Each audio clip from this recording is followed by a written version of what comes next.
Student, previous lecture में मैंने जिस सेल ऑर्गेनेलीज के बारे में आपको बताया वो था सेंट्रीओल।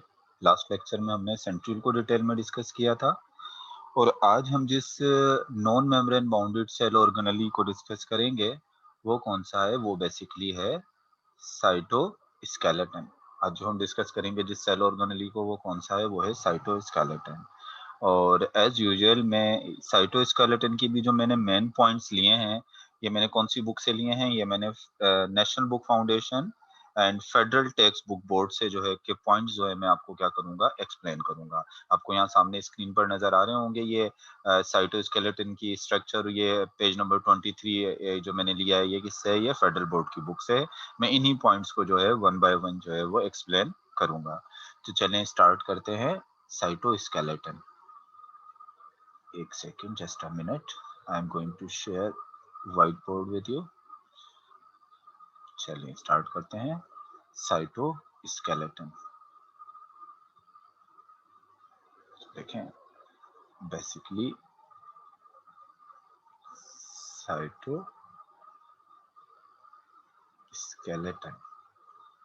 तो अब देखें ये साइटोस्केलेटन बेसिकली है क्या। तो basically the term cytoskeleton is generally applied to three different kind of fibrous structure।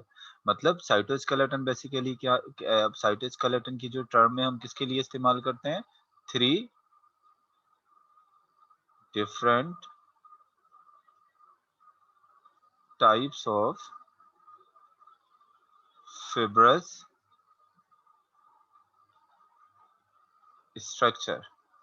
यानी फाइबर, स्पेशली प्रोटीन के फाइबर्स के तीन डिफरेंट टाइप्स के प्रोटीन के फाइबर्स होते हैं सेल के अंदर, या आप फाइबर कह लें या धागे कह लेंगे। प्रोटीन के तीन डिफरेंट टाइप्स के धागे होते हैं और उनके लिए जो हम टर्म इस्तेमाल करते हैं वो क्या इस्तेमाल करते हैं, साइटोस्केलेटन। मैं भी आपको बताऊंगा कि इसको हम स्केलेटन क्यों कह रहे हैं। तो what is cytoskeleton, basically this term is generally applied to three different kind of fibrous structure which are distributed from nucleus to the plasma membrane। अब क्या होता है कि कहां से कहां तक मौजूद होते हैं, ये आपका एक सेल हो गया और इस सेल में ये न्यूक्लियस हो गया। तो न्यूक्लियस से लेके सेल की जो सेल मेम्ब्रेन है, सेल मेम्ब्रेन तक जो है वो थ्रू आउट द साइटोप्लाज्म जो है ये यूकेरोटिक सेल के अंदर ये फाइबर जो है वो क्या होते हैं, डिस्ट्रीब्यूटेड होते हैं। और इन फाइबर के लिए जर्नल जो टर्म हम इस्तेमाल करते हैं वो क्या है, वो है साइटोस्केलेटन। तो cytoskeleton are three different type of protein structure and which are distributed from nucleus to plasma membrane, which is distributed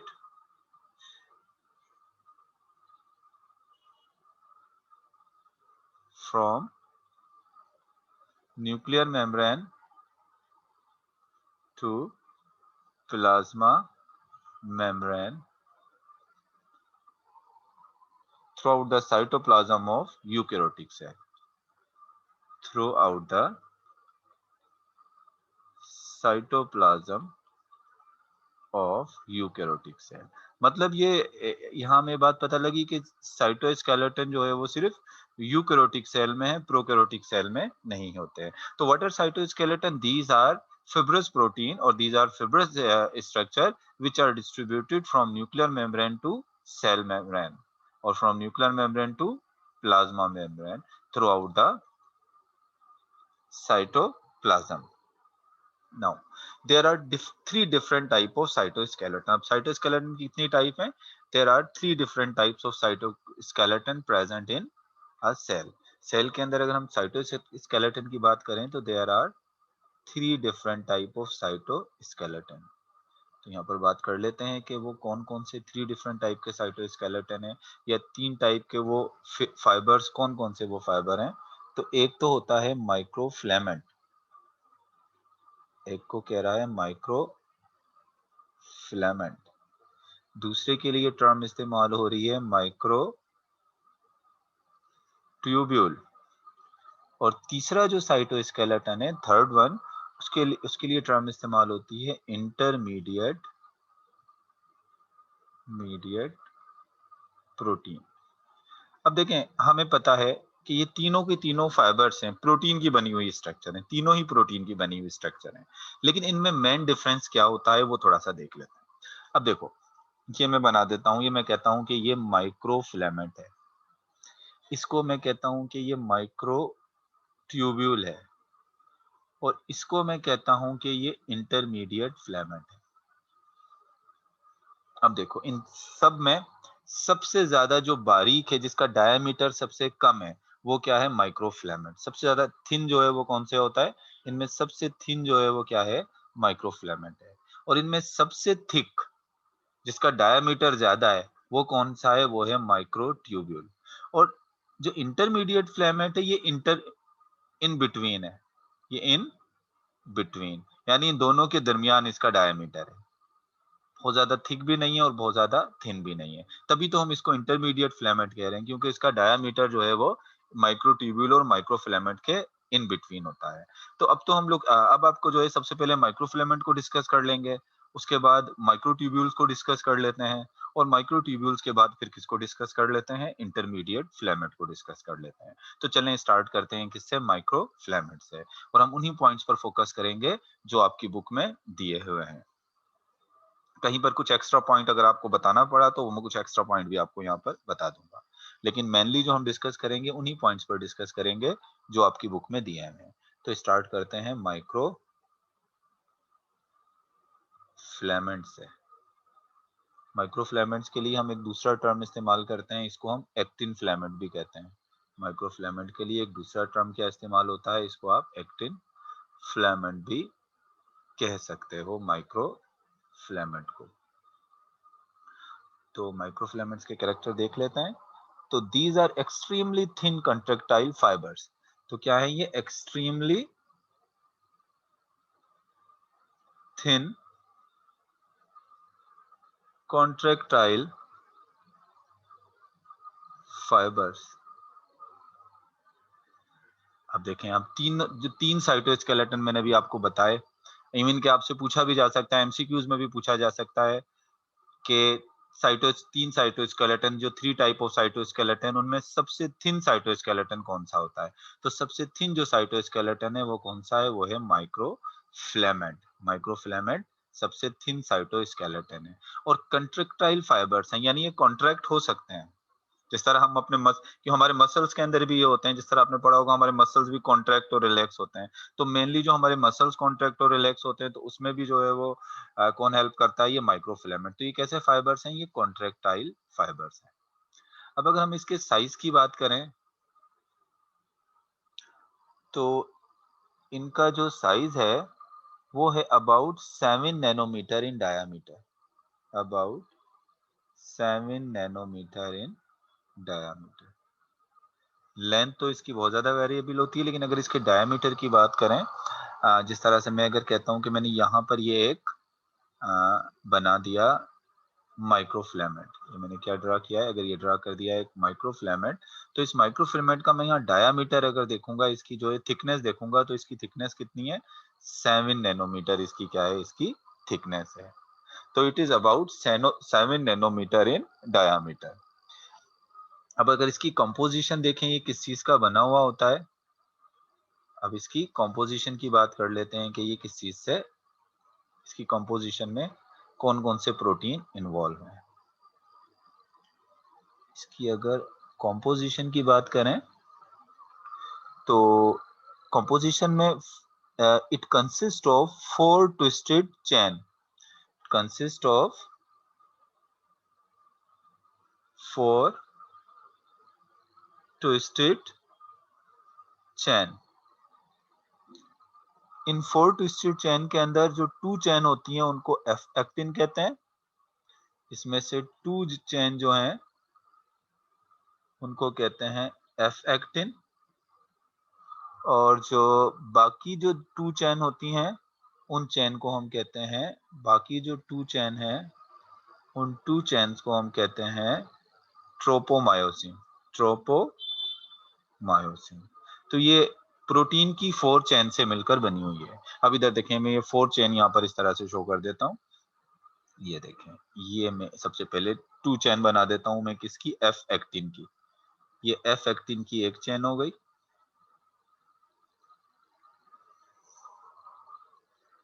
twist हुए हुए होते हैं, और ये एफ एक्टिन की जो है वो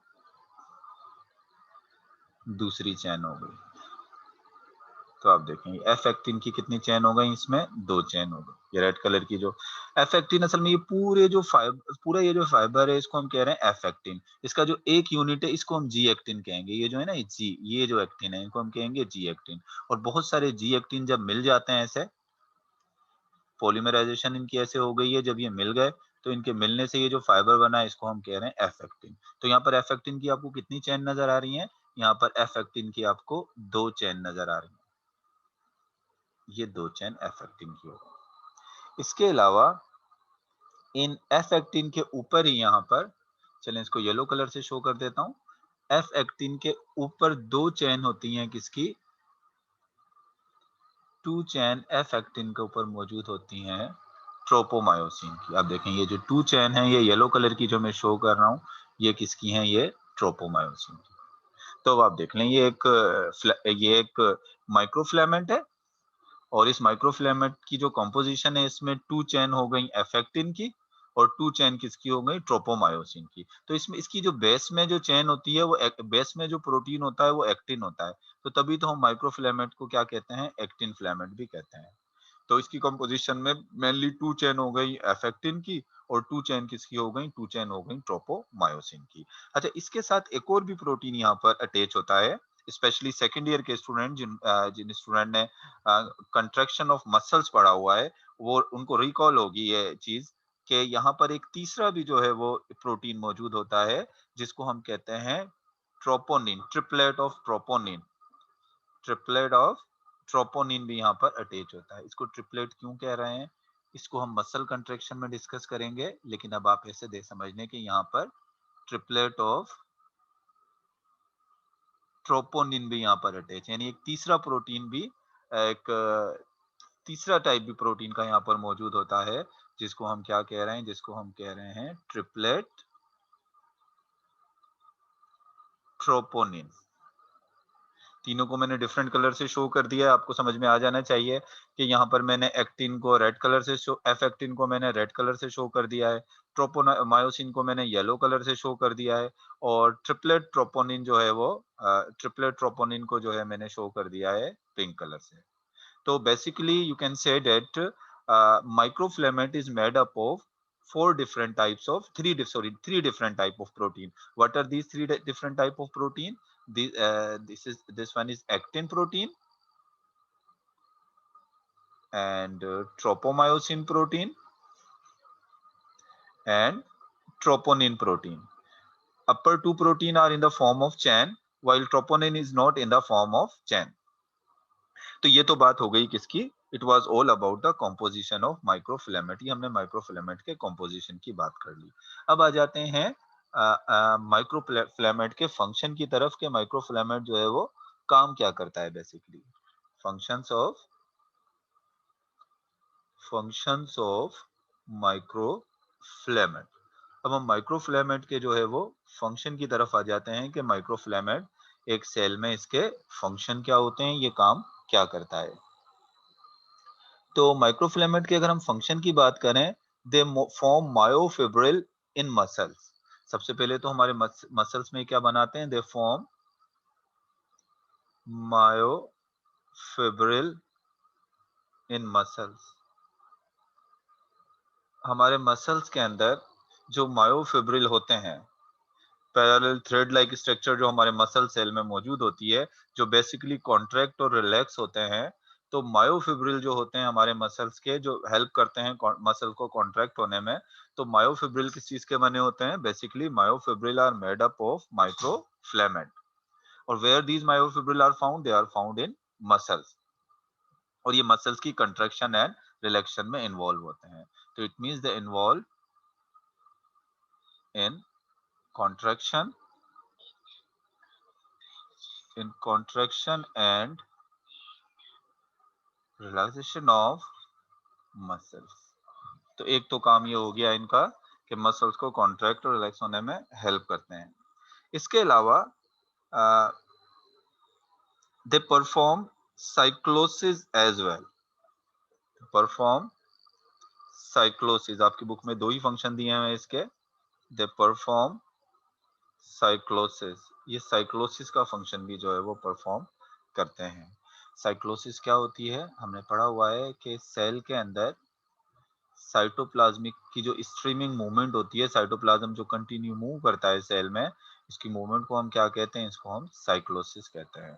तो माइक्रोफिलामेंट किस चीज में हेल्प करता है, साइक्लोसिस के अंदर भी हेल्प करता है।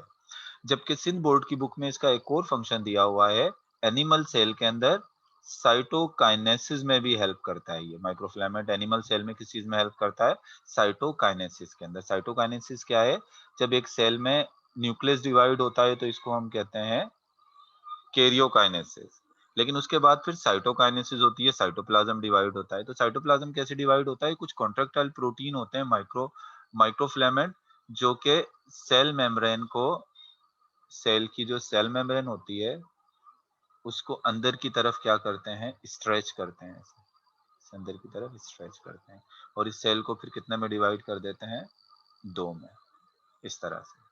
तो ये साइटोकाइनेसिस यानी एक सेल को टू सेल में डिवाइड करने में भी हेल्प करता है। So it was all about microfilament. ये हमने किस चीज के बारे में पढ़ा, ये हमने पढ़ा माइक्रोफिलामेंट के हवाले से। इवन जो सोडोपोडिया बनता है इसमें अमेबा के अंदर, तो सोडोपोडियल जो मूवमेंट होती है, वो जो सोडोपोडिया बनता है उसमें भी जो है वो माइक्रोफिलामेंट क्या करते हैं, हेल्प करते हैं। लेकिन आपकी जो फेडरल की बुक है इसमें सिर्फ दो फंक्शन बताए हैं। एक तो बता दिया है कि मायोफिब्रिल बनाते हैं जो मसल्स को कॉन्ट्रैक्ट और रिलैक्स होने में हेल्प करते हैं, और दूसरा बता दिया कि ये साइक्लोसिस के अंदर यानी साइटोप्लाज्मिक मूवमेंट में हेल्प करते हैं। चलें अब हम दूसरे सेल ऑर्गेनेली की तरफ चलते हैं, which is microtubule. Next cell organelle is microtubule.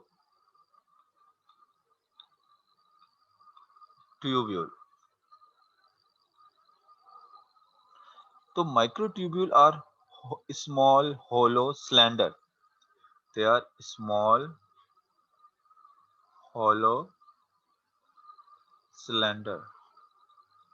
मतलब यहाँ पर जो स्मॉल बात की जा रही है, तो यहाँ पर अगर हम इनको कंपेयर करें माइक्रोफिलामेंट से, तो स्मॉल इसके डायमीटर को नहीं कहा जा रहा, स्मॉल इसकी लेंथ को कहा जा रहा है। अगर हम इसको कंपेयर करें माइक्रोफिलामेंट से, तो इसकी लेंथ स्मॉल हो सकती है, लेकिन इसका डायमीटर जो है वो माइक्रोफिलामेंट से ज्यादा होता है।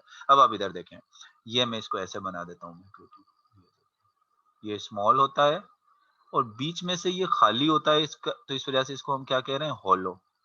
देखो माइक्रोफिलामेंट बीच में से खाली नहीं था, माइक्रोफिलामेंट सॉलिड था, लेकिन ये बीच में से क्या है, खाली है, तो इसको हम क्या कह रहे हैं, हॉलो। और इसकी शेप एक सिलेंडर की तरह है, तो इस वजह से इसको हम कह रहे हैं सिलेंडर। तो माइक्रोट्यूब्यूल स्मॉल है, हॉलो है, और क्या है, सिलेंडर है। और अगर हम इसके डायामीटर की बात करें,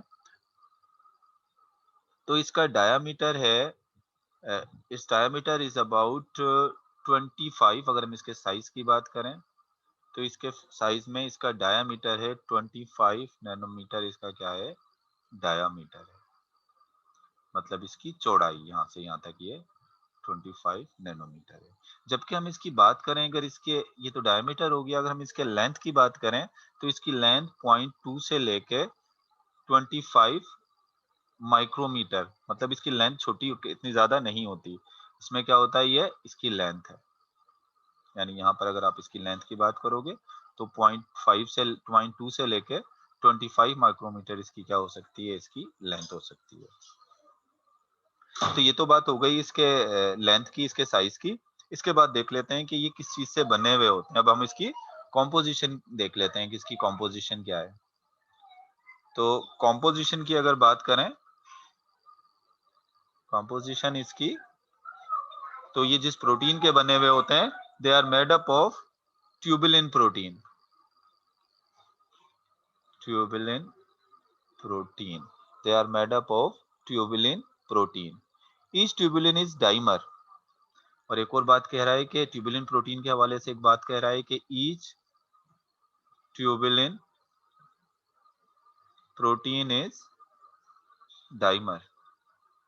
अब देखो यहाँ डायमर का मतलब क्या है, ट्यूबुलिन प्रोटीन किस तरीके से, थोड़ा सा ये देख लेते हैं कि ये ट्यूबुलिन प्रोटीन किस तरीके से जो है वो माइक्रोट्यूब्यूल बनाता है। आपकी बुक में इतना डिटेल में नहीं दिया हुआ फेडरल की टेक्स्ट बुक में, लेकिन ये है कि वो सिंध बोर्ड की बुक में जो है वो इसको थोड़ा सा डिटेल में इसकी कंपोजिशन बताई हुई है, किसकी, माइक्रोट्यूब्यूल की। तो माइक्रोट्यूब्यूल की थोड़ा डिटेल में इसकी कंपोजिशन देख लेते हैं। देखो ये माइक्रोट्यूब्यूल है, माइक्रोट्यूब्यूल। अब इधर जो है ये माइक्रोट्यूब्यूल होलो है। अब इस माइक्रोट्यूब्यूल के अंदर किससे बना हुआ है, ये ट्यूबुलिन से। और ट्यूबुलिन की बात अगर की जाए तो ट्यूबुलिन कह रहा है कि ट्यूबुलिन डाइमर होता है। ट्यूबुलिन डाइमर होता है मतलब ये 2 सब यूनिट्स का बना हुआ होता है ट्यूबुलिन का। मतलब एक ट्यूबुलिन का यूनिट जो है उसको कहते हैं अल्फा ट्यूबुलिन, और दूसरा जो होता है उसको क्या कहते हैं, उसको कहते हैं बीटा ट्यूबुलिन। ये देखो जिसको मैं रेड कलर दे रहा हूँ ये अल्फा ट्यूबुलिन है, और जिसको मैं ब्लू कलर दे रहा हूँ ये कौन सा ट्यूबुलिन है, ये है बीटा ट्यूबुलिन। ये एक पूरा ट्यूबुलिन हो गया। इसको वजह से इसको हम क्या करें, डाइमर। एक इसमें जो है वो अल्फा ट्यूबुलिन है, और दूसरा ट्यूबुलिन कौन सा है, ये है बीटा ट्यूबुलिन। फिर आ जाए एक नीचे, फिर एक अल्फा ट्यूबुलिन, फिर दूसरा जो है वो कौन सा ट्यूबुलिन यहाँ पर ले लेता हूँ, फिर मैं ले लेता हूँ एक बीटा ट्यूबुलिन, फिर मैं लेता हूँ यहाँ पर एक अल्फा ट्यूबुलिन, और फिर ऐसे ही जो है वो एक बीटा ट्यूबुलिन। ऐसे कंटिन्यू जो है, सॉरी यहाँ पर बीटा ट्यूबुलिन, ऐसे कंटिन्यू जो है ये चलते जाएंगे। अब ये तो एक हो गया, ये एक ट्यूबुलिन का यहाँ पर ही हो। ऐसे ही मैं एक दूसरा ले लेता हूँ यहाँ पर। इस तरह से मैं एक दूसरा भी यहाँ पर ले लेता हूँ, ये अल्फा ट्यूबुलिन, और यहाँ पर ये बीटा ट्यूबुलिन, फिर अल्फा ट्यूबुलिन, और फिर बीटा ट्यूबुलिन। काफी मुझे टाइम लग जाएगा इसको पूरा बनाने में, मैं कंटिन्यू नहीं बना रहा हूँ, आप समझ जाए नीचे सेम ही चल रहा है। फिर इसी तरीके से मैं यहाँ दूसरा एक अल्फा ट्यूबुलिन ले लूंगा, फिर बीटा ट्यूबुलिन, ऐसे मैं कंटिन्यू इस तरह से अल्फा ट्यूबुलिन लूंगा, और आप समझ जाएं कि अल्फा ट्यूबुलिन के नीचे कौन सा ट्यूबुलिन होगा, बीटा ट्यूबुलिन। मैं इसको स्ट्रेट बना रहा हूँ लेकिन ये अरेंज होते हैं थोड़े स्पाइरल में। अब देखें अगर मैं इस ट्यूबुलिन को काउंट करूं, ये जो ट्यूबुलिन का ये पूरा का पूरा एक यूनिट है ऐसा है, ये एक जो रो है पूरी की पूरी, इसका जो कॉलम है, इसको मैं क्या कह रहा हूँ, इसको मैं कह रहा हूँ प्रोफ्लेमेंट। इसको मैं क्या कह रहा हूँ, इसको मैं कह रहा हूँ प्रोफ्लेमेंट। और ये जो एक माइक्रोट्यूब्यूल होता है वो टोटल कितने प्रोफिलामेंट का बना हुआ होता है, ये बना हुआ होता है टोटल 13 प्रोफिलामेंट का। अगर मैं यहाँ से काउंट करूँ ना, 1 प्रोफिलामेंट, 2, 3, 4, 5, 6, 7, 8, 9, 10, 11, 12, 13, ऐसे मैंने पूरे 13 बनाए नहीं है, लेकिन अगर आप इसे काउंट करोगे तो टोटल कितने हो जाएंगे, ये टोटल हो जाएंगे 13। तो मतलब एक जो क्या कहते हैं माइक्रोट्यूब्यूल होता है वो कितने प्रोफिलामेंट का बना हुआ होता है, टोटल 13 प्रोफिलामेंट का बना हुआ होता है। अब मैं इसको थोड़ा इधर से एक दफा फिर आपको जो है वो बता देता हूँ। देखो ये एक माइक्रोट्यूब्यूल, अब मैं ऐसे बना लेता हूँ, चलो इसको ट्यूबुलिन अलग अलग नहीं बना रहा हूँ, अल्फा ट्यूबुलिन और बीटा ट्यूबुलिन आप समझ जाइएगा कि ये ट्यूबुलिन के 2 सब यूनिट, एक ट्यूबुलिन जो है वो डाइमर है, मतलब 2 सब यूनिट से बना है। तो चले मैं कहता हूँ कि ये एक ट्यूबुलिन का सब, ये ट्यूबुलिन का एक प्रोफिलामेंट है, सही है। ये ट्यूबुलिन का दूसरा प्रोफिलामेंट हो गया, ये तीसरा हो गया। ऐसे टोटल कितने प्रोफिलामेंट आप बना लें, टोटल ऐसे आप 13 प्रोफिलामेंट बना लें। ये जो पूरे 13 प्रोफिलामेंट का जो है ये पूरा एक स्ट्रक्चर है, ये स्ट्रक्चर क्या कहलाएगा, ये स्ट्रक्चर कहलाएगा माइक्रो, ये स्ट्रक्चर माइक्रोट्यूब्यूल कहलाएगा। तो सिंपल सी बात इतनी है कि सिर्फ आपने इतना याद रखना है कि माइक्रोट्यूब्यूल जिन प्रोटीन का बना हुआ होता है उनको हम ट्यूबुलिन कहते हैं, और बेसिकली ट्यूबुलिन डाइमर है। एक ट्यूबुलिन जो है वो एक अल्फा ट्यूबुलिन और बीटा ट्यूबुलिन से मिलकर बना हुआ होता है, मोनोमर उसका। अच्छा, यहाँ तो बात हो गई। इसके बाद अब हम आ जाते हैं किसकी तरफ, ट्यूब इसके माइक्रोट्यूब्यूल्स के फंक्शंस की तरफ आ जाते हैं कि माइक्रोट्यूब्यूल जो है वो काम क्या करते हैं, what are the functions of microtubules. Microtubules के फंक्शन क्या होते हैं। सबसे पहले तो देख लें कि जो प्लांट का सेल, आपको पता है कि प्लांट के सेल के अंदर सेंट्रियोल मौजूद नहीं होते। तो प्लांट के सेल में जब सेंट्रियोल मौजूद नहीं होते तो फिर स्पिंडल बनाने का काम कौन करता है, या माइटोटिक अपरेटस बनाने का काम कौन करता है। तो सबसे पहले तो याद रखें कि प्लांट सेल के अंदर जो है वो सेल डिवीजन के दौरान जो है वो स्पिंडल फाइबर बनाने का काम कौन करता है, माइक्रोट्यूब्यूल्स करते हैं। तो माइक्रोट्यूब्यूल के फंक्शन में पहला फंक्शन तो यही नोट कर लें, help in help in the formation of spindle fibers in plant during cell division। जब प्लांट सेल की सेल डिवीजन होती है तो उस सेल डिवीजन के दौरान इस तरह की जो स्ट्रक्चर बनती है, ये जो स्पिंडल फाइबर्स बनते हैं, ये बनाने में कौन हेल्प करता है? इसमें हेल्प करते हैं बेसिकली जो है वो माइक्रोट्यूब्यूल। इसके अलावा एनिमल सेल की अगर हम बात करें तो एनिमल सेल के अंदर बेसिकली जो है वो ये क्या चीज बनाने में हेल्प करते हैं? Centriole in animal cell. अगर एनिमल सेल्स की बात करें तो the microtubules are involve in the formation of centriole. अगर आपको पता हो, पिछला मेरा लेक्चर आप देखें तो उस पिछले लेक्चर में मैंने आपको बताया है कि सेंट्रियोल जो है वो माइक्रोट्यूब्यूल्स के ट्रिपलेट्स का बना हुआ होता है। तो इसका मतलब इनडायरेक्टली बात करें तो सेंट्रियोल स्पिंडल एनिमल में बनाते हैं, तो सेंट्रियोल खुद किस चीज के बने हुए होते हैं? माइक्रोट्यूब्यूल के बने हुए होते हैं। तो हम कह सकते हैं कि इनडायरेक्टली जो है वो एनिमल सेल के अंदर भी जो स्पिंडल होता है वो कौन बनाता है? It is form by microtubule. First of all microtubule are form centriole and then centriole help in the formation of spindle in at the time of cell division in animal cell. After that cilia and flagella। तो animal cell के अंदर या protozoans के अंदर जो सीलिया और flagella होते हैं, basically they are also made up of microtubule. After that basal body. Basal body की स्ट्रक्चर ज्यादातर सेंट्रियोल से मिलती जुलती होती है। But what is basal body? Basal body are found at the base of flagella and cilia. Flagella और cilia की base पर जो स्ट्रक्चर होती है which help them in movement. तो बेजल बॉडी जो है वो भी किस चीज की बनी होती है? It is also form of centriole. चलें, ये बात कर ली हमने किसकी? माइक्रोट्यूब्यूल की। माइक्रोट्यूब्यूल के बाद लास्ट जो है वो हम आ जाते हैं साइटोस्केलेटन की तरफ, which is intermediate filament. Which is intermediate filament. अब सबसे पहले देख लें कि इनको हम इंटरमीडिएट फिलामेंट कह क्यों रहे हैं? Why they are called intermediate? Intermediate means in between. They are their size is their diameter is and 8 to 10 nanometer.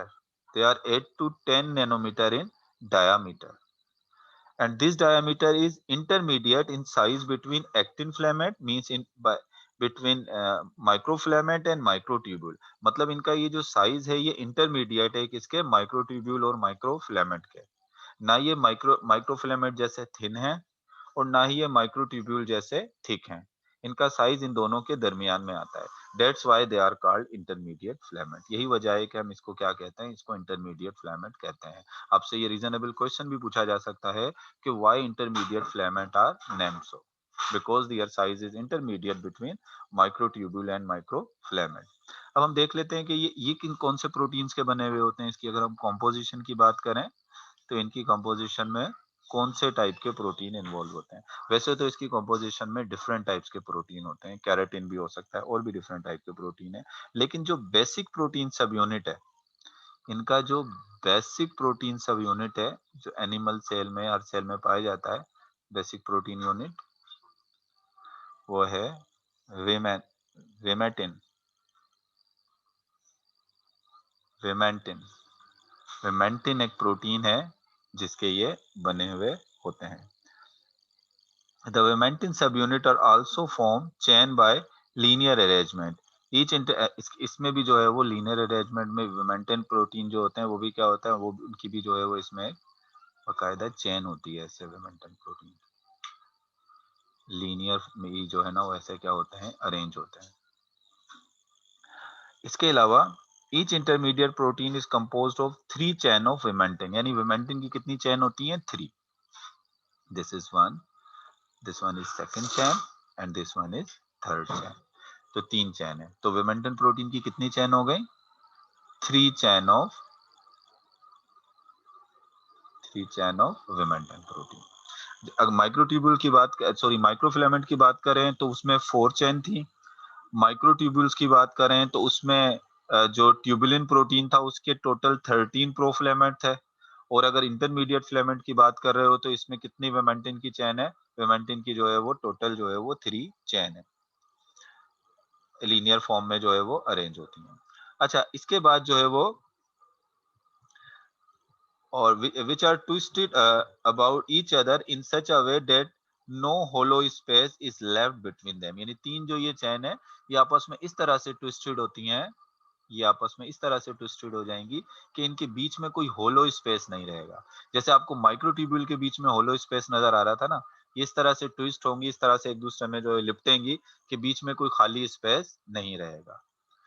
तो ये तो हमने इंटरमीडिएट प्रोटीन का जो है वो इंटरमीडिएट फिलामेंट की थोड़ा सा जो है वो स्ट्रक्चर देख लिया और साइज देख लिया। इसके बाद हम आ जाते हैं इसके फंक्शन की तरफ आ जाते हैं, इसके फंक्शंस की तरफ आ जाते हैं।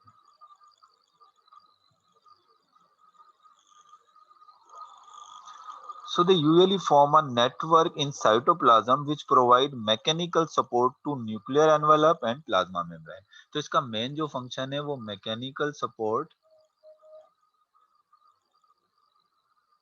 To nuclear envelope and plasma membrane.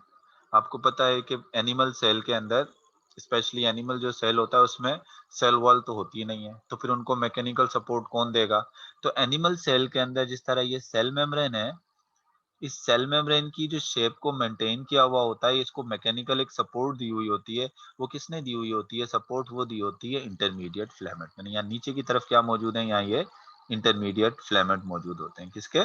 Cell membrane के, जो इसको क्या देते हैं? जो इसको मैकेनिकल सपोर्ट देते हैं। इसको ऐसा मैकेनिकल सपोर्ट दी हुई है। इसी तरीके से ये जो न्यूक्लियर मेम्ब्रेन है, न्यूक्लियर एनवेलप है, इसके नीचे भी क्या मौजूद है? इसके नीचे भी जो है वो माइक्रो इंटरमीडिएट फिलामेंट मौजूद हैं, जो इसको क्या दे रहे हैं? जो इसको मैकेनिकल सपोर्ट दे रहे हैं। इनको हम स्केलेटन क्यों कहते हैं? इसी वजह से तो स्केलेटन कहते हैं कि जिस तरह हमारा स्केलेटन हमें मैकेनिकल सपोर्ट देता है, मूवमेंट में भी हेल्प करता है, तो इसी तरीके से ये साइटोस्केलेटन मैकेनिकल सपोर्ट भी दे रहे हैं, मूवमेंट में भी हेल्प कर रहे हैं, तो इस वजह से इनको साइटोस्केलेटन कह रहे हैं। तो what I told you about cytoskeleton, first of all I told you that there are three. What are cytoskeleton? First of all, I told you what are cytoskeleton. Cytoskeleton are nothing but they are the fibrous protein. They are the fibrous protein which are found in cytoplasm in all direction, which are found in cytoplasm in all direction.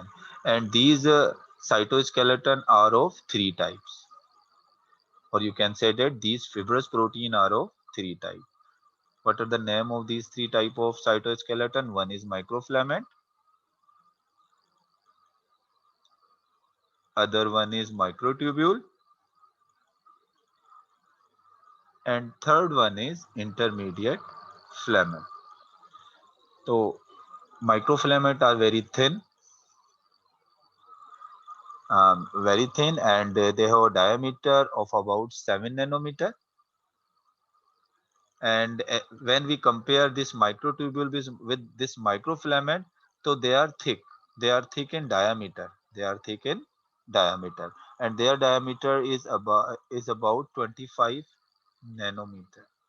And intermediate filament, their diameter is intermediate between microtubule and microfilament, 8 to 10 nanometer. After that, I told you that these microfilaments are solid. They don't have a hollow structure, a hollow lumen, but microfilaments, microtubules are hollow. And these intermediate filaments are also solid. These two structures are solid and this structure is hollow. After that, I told you about their composition. So microfilaments are made up of, mainly they are made up of actin protein. They are made up of 2 chain of actin protein and 2 chain of tropomyosin. With actin and tropomyosin chain, some troponin protein are also attached with them. After that, microfilament. So microfilament is basically made up of tubulin protein, which is made up of tubulin protein. And intermediate protein, they are made up of intermediate filament. They are made up of different type of protein, but the basic protein which is found in these intermediate filament is vimentin. So they are made up of three chain of vimentin protein. As well as function of these three structure is concerned, the microfilament, this microfilament help in muscle contraction. They help in muscle contraction. They also help in cyclosis, the movement of cytoplasm. After that, what is the function of microtubules? So microtubules help in spindle formation in plant cell. They help in the formation of centriole, and they also help in the formation of cilia, flagella, and basal body. So you can say that microtubules, the main function of microtubule is movement, because they help in the movement of cilia, they help in the movement of flagella, and spindle fiber is also formed for the movement of chromosome during cell division. So main function of microtubule is movement. And after that, intermediate filaments, they mainly help in, they give mechanical support. Which structure? They give mechanical support to uh, plasma membrane and nuclear membrane. तो इसमें अगर आपसे MCQs जो है वो आपसे अगर पूछे जा सकते हैं, इसमें किस किस्म के एमसीक्यूज आ सकते हैं, तो आप देखो सबसे पहला तो एमसीक्यूज आपसे यही पूछा जा सकता है कि इन तीन साइटोस्केलेटन में सबसे थिन साइटोस्केलेटन कौन से होते हैं और सबसे थिक कौन से होते हैं। तो थिन माइक्रोफिलामेंट हो गए और थिक जो है वो माइक्रोट्यूबुल, डायमीटर किसका थिक होता है। और आपसे पूछा जा, इनकी कॉम्पोजिशन को आपने याद रखना है कि कॉम्पोजिशन पूछी जा सकती है कि माइक्रोट्यूबुल किस चीज के बने हुए होते हैं, माइक्रोफिलामेंट किस चीज के बने हुए होते हैं, और इंटरमीडिएट फिलामेंट के अंदर कौन से प्रोटीन होते हैं। उसके बाद फिर आपने इसके इन फंक्शंस को याद रखना है, मतलब इन तीन चीजों पर आपने क्या करना है, फोकस करना है। ये हमने तमाम सेल ऑर्गेनेलीज यहाँ पर डिस्कस कर लिए। नेक्स्ट टाइम हम थोड़ा सा जो है वो सीलिया और फ्लैजिला को डिस्कस करेंगे, और उसके बाद फिर हम लास्ट पार्ट को सेल के डिस्कस करेंगे जो है न्यूक्लियस।